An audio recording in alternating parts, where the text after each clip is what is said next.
This is the final word for All That cricket, fuelled by Kookaburra cricket. I'm Adam Collins. I'm here with Mohammad Isam, who's the king of the Bangladesh press box, and we're going to go through what has occurred during the Australia and Bangladesh Test series. Tied at 1-1. It was a brilliant series. A lot of people at home thought there wouldn't be a huge amount of interest playing Bangladesh in the winter during football finals and the like, but in the end it was a pulsating battle which went all the way to the end on day 4. Absolutely. I felt that the Test series finally got noticed. I think Bangladesh cricket also got noticed in Australia.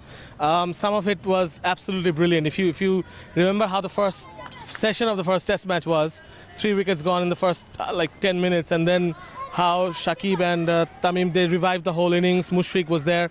I thought it was a brilliant first Test match. And then obviously Nathan Lyon and everyone in the Australia team, I think they promised that they're going to come back, and that's what they did. We're here in Chittagong at the moment. You can see behind us the kids playing cricket. Absolutely brilliant environment to be doing this video with you here. We had the prayers finish just then as well, so really amongst it here on the ground. But in Dhaka, it was a ferocious Test match. Bangladesh played magnificently well to put Australia on the back foot. There was some terrible coverage of the Australian team back home, saying it was the worst moment in Australian sport. But really, Bangladesh were on a trajectory to this, weren't they? They'd won 2 really important Test matches earlier in the year. One last year against England in Dhaka as well. They've made a lot of steps in the last couple of years. Yeah, starting from the end of the 2015 World Cup till this point, they've won more than they have lost. That's quite rare in Bangladesh cricket. It's the sort of progress that they've been looking for.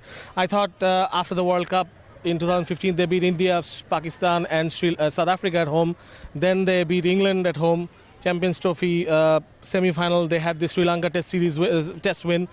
And there was a one-day win there as well. So these things added up to this series, and there was a lot of expectation. I mean, some players were hinting that it might be a 2-0 in their favour, which I think didn't go down well with the Australians. And we saw in the first Test, David Warner, who has been so long maligned in the subcontinent. His batting average here in India has been roughly 30, but he came out and made a blistering 100 in that second innings to get Australia back into it at Dhaka.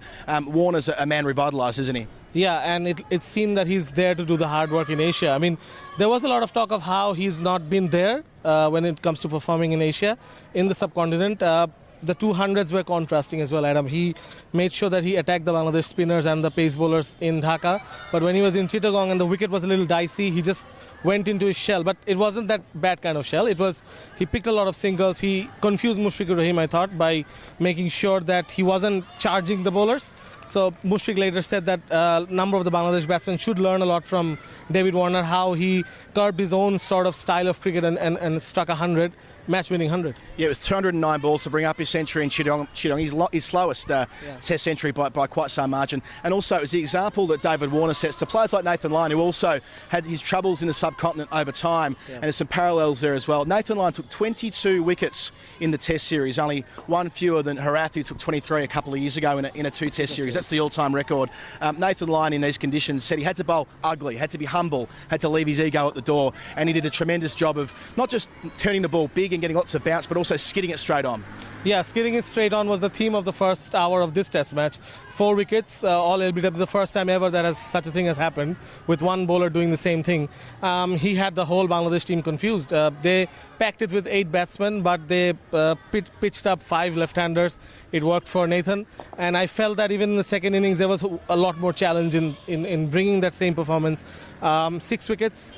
It was the final nail in the coffin for Bangladesh. They had the chance. They had Australia on the mat, but didn't happen because of Nathan Lyon. They absolutely did. It was the 4th time in the series Australia collapsed rather badly in the first innings here at Chittagong, losing their last 7 wickets for 93 runs. It's something that Stephen Smith and Darren Lehman have both spoke about post-series. But online, 7 for 94 in the first dig, 6 for 60 in the second dig. Kookaburra's own Nathan Lyon, I should add, a clear man of the series alongside David Warner. And we've seen again, we saw them play 3 spinners, but Lyon really is a cricketer who has been for so long maligned, but now he's number 35 in the history of all Test cricket with 269 Test wickets, and someone who Australia can really rely on heading into the Ashes series. Now, let's look at some things that didn't go so well for Australia. Talked about those collapses, the middle order. That is still vulnerable heading into an England series, isn't it? That's the concern. I think there's a lot of players who need to address a lot of issues. I think Matthew Wade is one. I think Matt Renshaw didn't really have a great series here. I thought Peter Hanscom tried. unfortunately got run out. There was that mix-up, but I think a lot of these things will really worry Stephen Smith and Darren Lehman. I think another encouraging sign was Pat Cummins coming through 2 test matches, hot weather, but he moved the ball around. He did a lot of things that a number of other fast bowlers wouldn't be able to do. Josh Hazlewood, that'll be another concern. What do you think? Well, I think that Josh Hazlewood going home early wasn't ideal, but they bounced back well. They're going to have those 4 quicks all fit for the Ashes series. We're reliably informed. Mitchell Starc, James Pattinson, Josh Hazlewood, and of course Pat Cummins, who was fantastic here.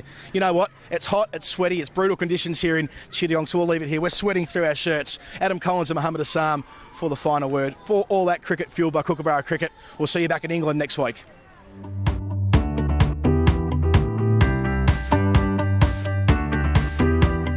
Obsidian, I only used that in 2017-18 season because it's got a lower middle, it's a lightweight pickup. It allows me to drive straight and through the V without losing too much bat speed, so I'm really looking forward to using the Obsidian this season.